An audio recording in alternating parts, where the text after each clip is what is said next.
Welcome, everyone. We often talk about the importance of customer experience, but what happens when the very teams dedicated to improving it are simply running on fumes? My guest today suggests that CX is not just facing a challenge, but an existential crisis. He believes in 2026 will be a critical inflection point where a few elite teams transform themselves while the majority succumb to fatigue, flat budgets, and the relentless pressure of chasing survey scores.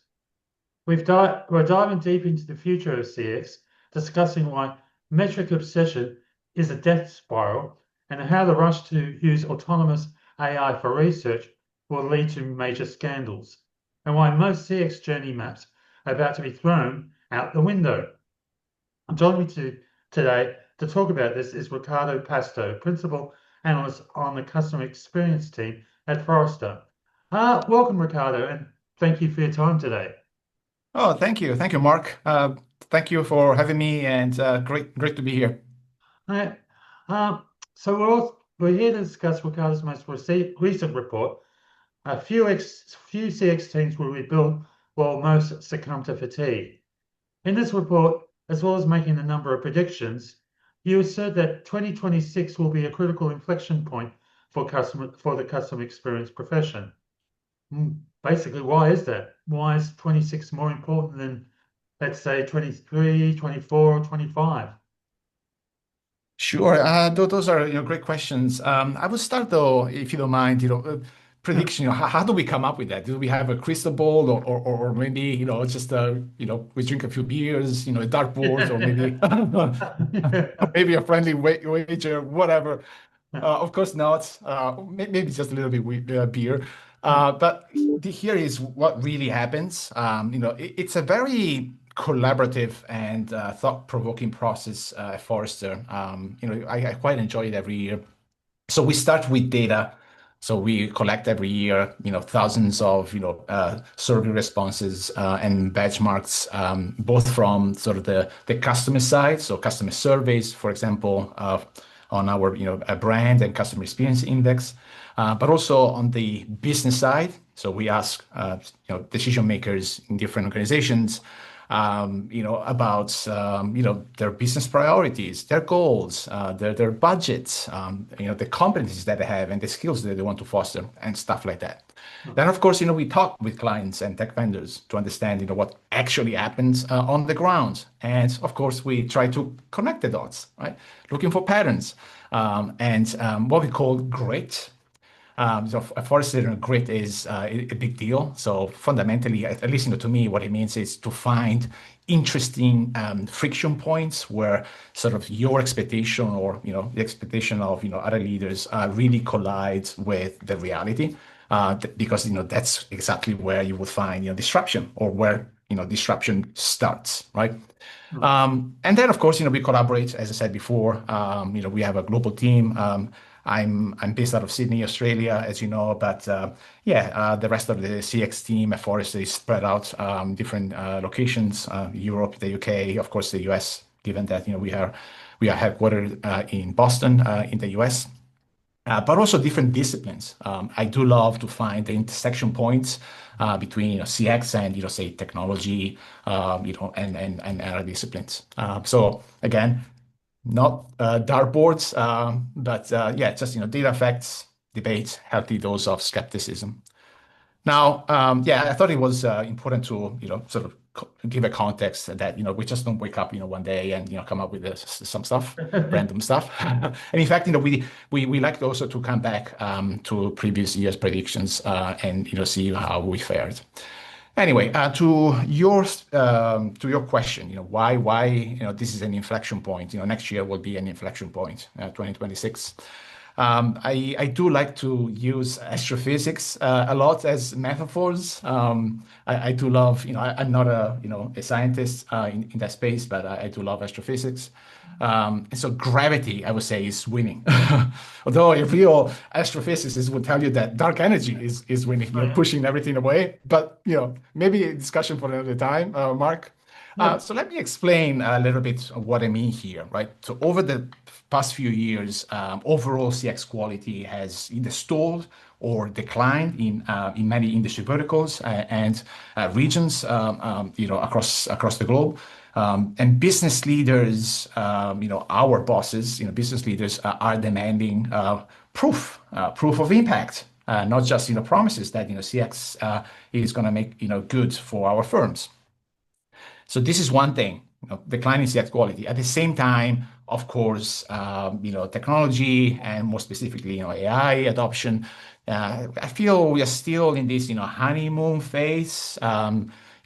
Financial market analysts, we call it, the bubble, whatever that is. The reality, though, that scaling these AI efforts, takes really strong foundations. Data, governance, change management, I would argue. We often forget, the impact to people, right, of technology. So again, going beyond that hype and the honeymoon phase. So when you put these two things together, declining sales quality, the AI disruption, then you have this, strong gravitational pull back to the familiar. What is the familiar? Hmm. Dashboards, more survey scores, faster and faster and faster, but not necessarily more useful stuff for the organization, right? So basic functionality, how gravity works. So you have objects, and all objects have mass. Mass creates gravity, right? And so if you have large enough objects, then you have something that bends space and time around it, right? So, So yeah, so is it please. almost a case of, I don't know if you're saying this, but with the AI, that's just going to make what we're doing incorrectly, just make us do it incorrectly faster? Yeah, I think so. Yeah, that is certainly the case. We can explore that yeah, in a bit if you like. That's an interesting topic. Hmm. But yeah, for sure there is that major risk. Hmm. As AI is generative AI at least fundamentally is smart math. It's all statistical models that provides you with an output that is statistically significant, I guess. So, again, I'm not a technologist, so I don't know, the inner working of it. But the problem is always, being presented with a tool that is supposed to make our job easier, and therefore we don't have, experts in that Hmm. specific domain anymore. And so we take, that output for granted. We use it as an input in our work, and we end up with stuff that doesn't work. We can discuss in a moment there. Um, so again, going back to my analogy, right? So did this, black hole analogy. What we see, just CX teams are orbiting this black hole of metric obsession. So Hmm. at the core, at the center of the black hole, there is a singularity. So you don't have the customer at the center, but you have metrics, you have Hmm. KPIs, right? And the closer you get, the harder it is to escape that gravitational pull. So, it's quite common today to have, senior executives, compensation, for example, tied to these metrics. So of course, if that's the case in your organization, there is a lot of pull, right? That's everything that people care about, and therefore it becomes harder and harder to do something else. Hmm. So once you So, cross, yeah, please. oh, yeah. So those metrics you would say from a six, is that like NPS and CSAT? That's at the heart of the black hole? Yes, correct. All of the stuff. Not that was because are not important. They are important. But the problem is when you track all of this stuff and you don't do anything about it, or you don't know what to do about it. So therefore, if you fall in this, void, it becomes basically your CX becomes a reporting function that measures a bunch of stuff, feeds to this obsession, but has no strategic relevance whatsoever. So this is the big problem, and this is where we see next year in 2026, teams either building this escape velocity, I guess, or being pulled in finally into this black hole.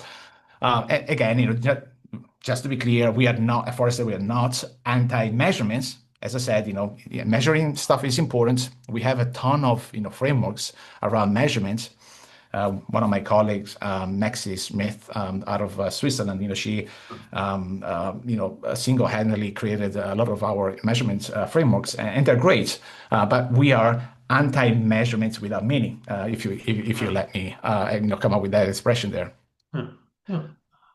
So in the report, what you highlight that CX teams basically face a dichotomy in relation to this. So there's a minority that will modernize next year, upskill and reposition CX as a catalyst for sustainable business value. Mm. But it said, say the majority, though, remain fixated on legacy practices, particularly the metric obsession you just mentioned and deepening dysfunction. What would you say is the single most crucial variable that determines which side of the dichotomy a CX team falls on? Is it executive sponsorship, budget size, or the specific skill set of the CX leader and the team involved in the entire process? Yeah, I was smiling a little bit. The question of questions, Yeah. and the typical answer that you get out of an analyst. It depends, Mark. It depends. So of course, there are many different variables and permutation. But if I were to pick one, I would say the skills and the competencies that CX leaders need to cultivate to achieve specific outcomes. So this is the most important Mm, variable from my experience. So say that your goal, by your goal I mean your organizational goal as a business, mm, is to say improve customer retention. mm, Well, there are a set of capabilities that can help you, achieve that, or rather, they can help your organization be more effective at that. So, you might want to have, what's the customer program, VOC program, for example, and the ability to capture perception and behavioral data, right? So that's, a starter.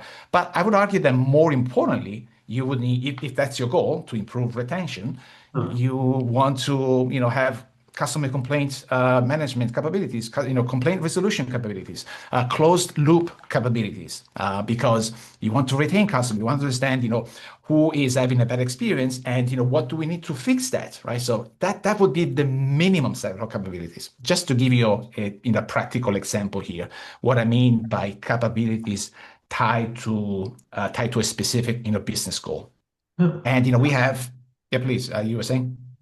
I know, no, that's fine. That's great. Yeah, Yeah. so yeah, we have a set of tools in this space. Another colleague of mine, Sue Doyle, developed those. They're great. They can help CX leaders identify what those capabilities are.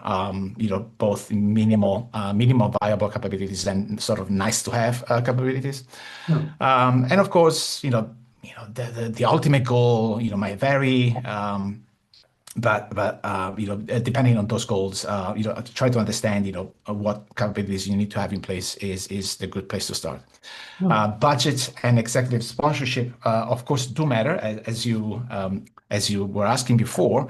But yeah, I think starting with the capabilities first enables the team, or rather puts the CX teams in a better space when it comes to evolving from scorekeepers to outcome engines, I guess. Yeah. Yeah. So what's the likely impact the two different teams will have on their respective organizations that they're working for? I'm not sure that I understand the question there. So are you So talking you've got the about? team, so the teams Yeah, where, team one, which is the minority team that will modernize, upskill, and right, reposition CXC. right. What's the impact they're going to have versus the impact the other team will have on their organizations? Yeah, sure. So, we argue that winning teams will be able to sync their insights, the insights that they produce, to product and service decisions. So, the ops teams to become more of a connective tissue between customer signals and proactive action. Yeah. Um, you know, uh, you know, I guess, the ultimate goal is for the business to see fewer, or what do we call them? Watermelon dashboards. So, dashboards that look green on the outside, all KPIs are great, everything is green and on track. How many times have we seen that? But actually, if you start, cutting the thing, and slices and dicing the thing, you will see a lot of red on the inside. Things are falling, customers are unhappy, risks are really high. So less of that, and more of prioritized fixes, right? Tied to again business goals, churn, revenue, cost, what have you.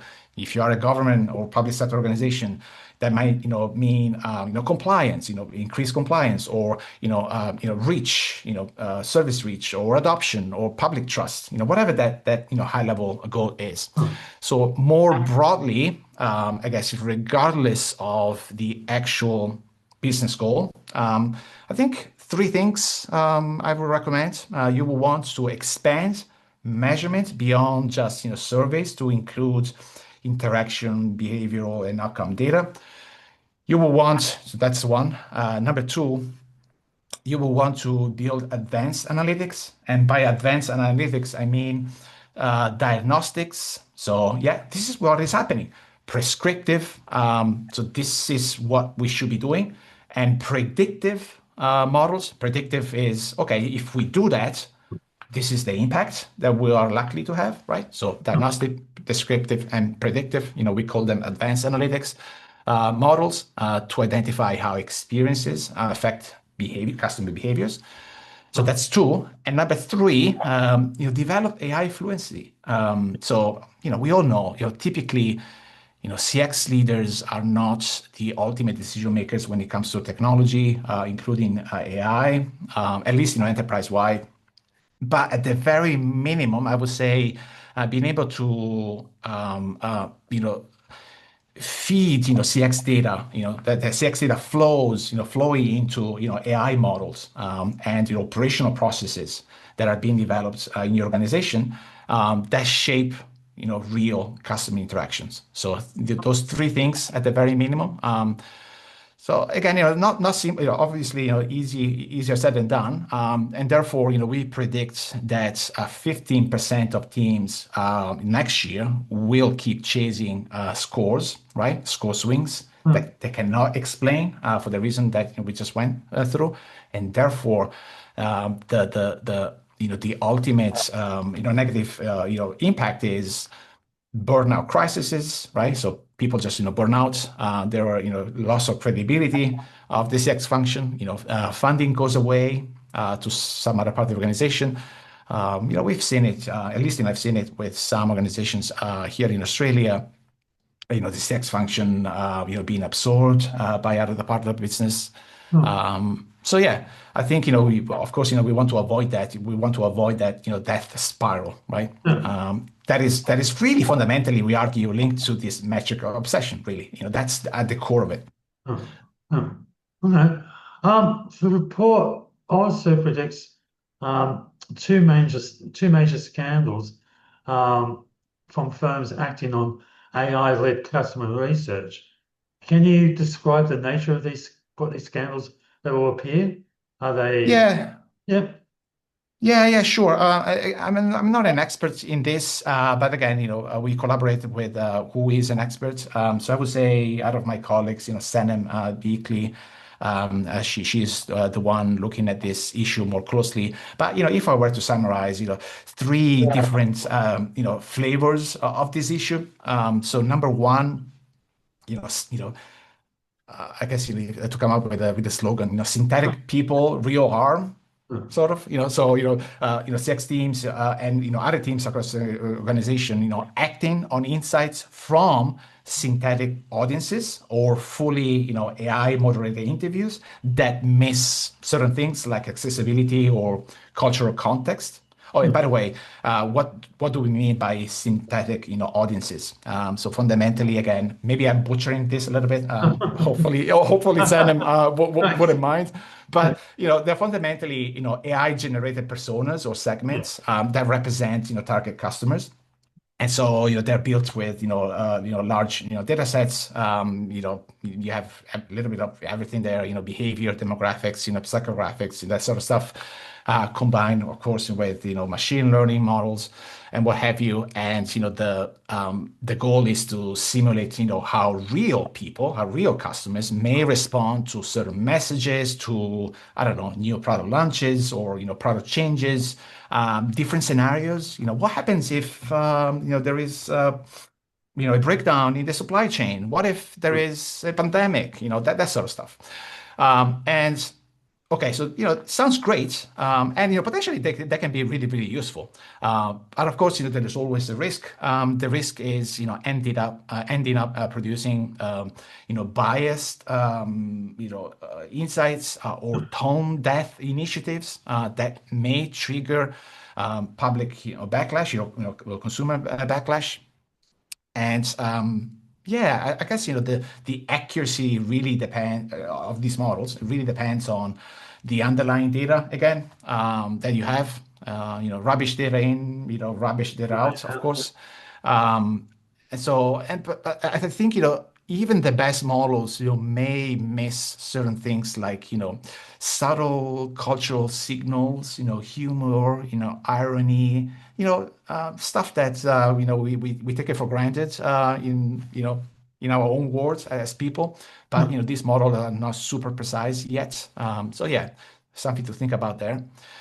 So this is one major issue.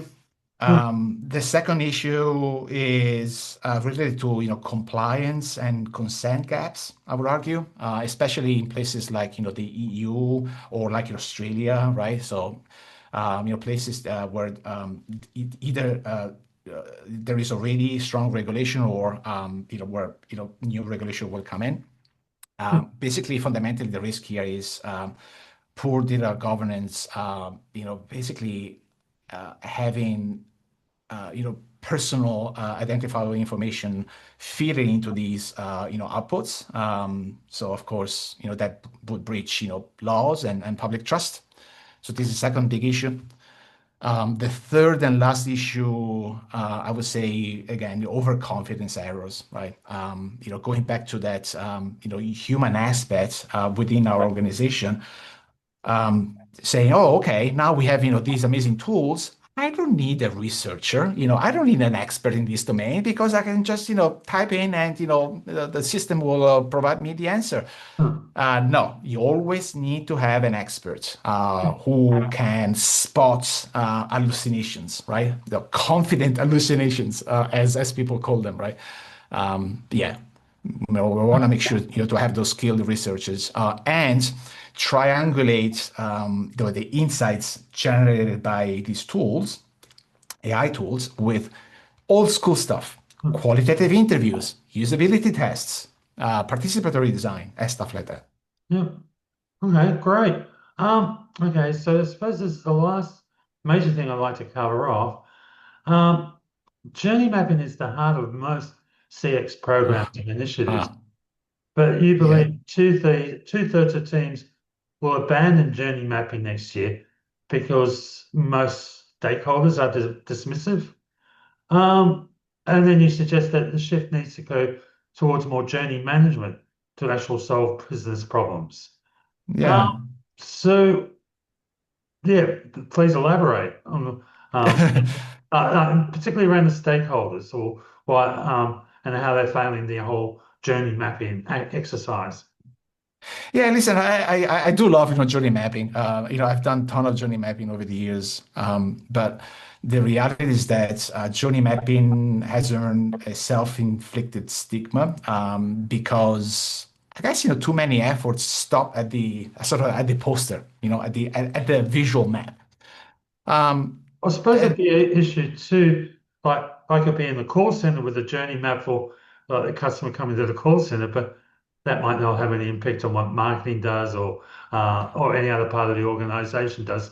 So it becomes sort of an isolated exercise in futility potentially. Correct. That's a great example there, right? So, I would argue, most stakeholders don't dismiss the concept of customer journeys. They Mm, would dismiss the artifacts that don't drive action or don't help you as an employee, working, say, I don't know, in customer service or in the contact center, or maybe you are, developing a new product, or maybe you're a marketer who's trying to come up with a new messaging, right? So how do I use this stuff? What kind of action is derived from journey mapping? So I think the answer, as you said, is journey management, um, which basically mean first of all, having a high level view of the the key major journeys that we need to keep track of, what we call journey atlas, right? This is sort of the landscape, and we want to have this overarching view, and then pick a few what we call lighthouse journeys. So really, really important journeys that we want to address, improve or completely overhaul, whatever that might be, right? And we want to create journey teams, right? So the ultimate, I guess, stakeholder accountable for that journey, it shouldn't really be, somebody sitting, in a CX team that is separated from the business. It mm, should be one stakeholder from the business side. So mm, if it is about, a complaints resolution journey, that we discussed before, then, somebody from their team is supposed to be the one, in charge of it. mm, And of course, typically, teams, that are journey based, that are cross-functional, right? So the other issue is, do we want to create a persistent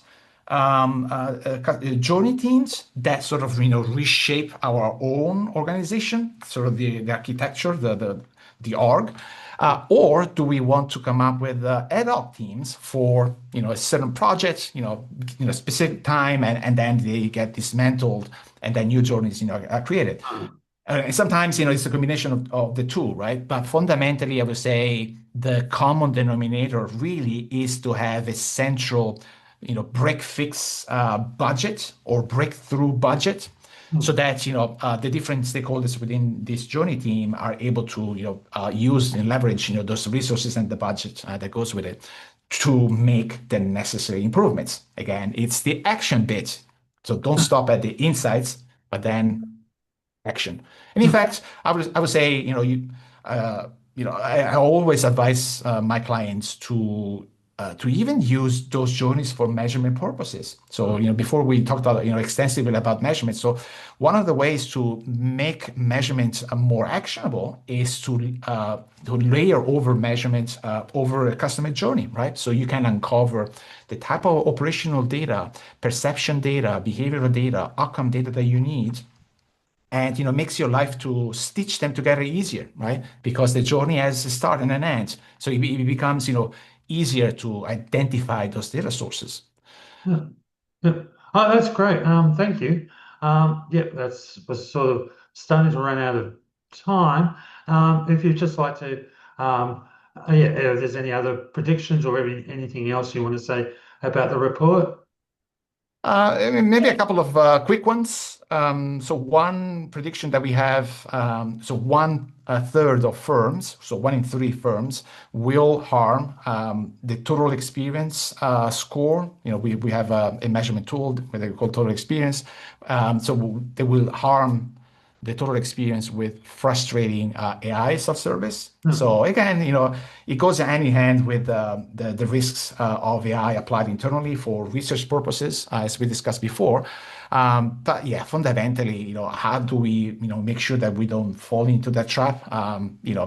Typical, I would say, this is like a new flavor of the old school, chatbots that we had, in the past few years, where really the motivation for those were cutting operational costs. Hmm. That's, let's call it what it is. And maybe, hopefully also improving the customer experience. So anytime that you don't have, failover, sort of human failover process, then you have issues. So, trapping customers or users in endless loops of, AI it's not helpful.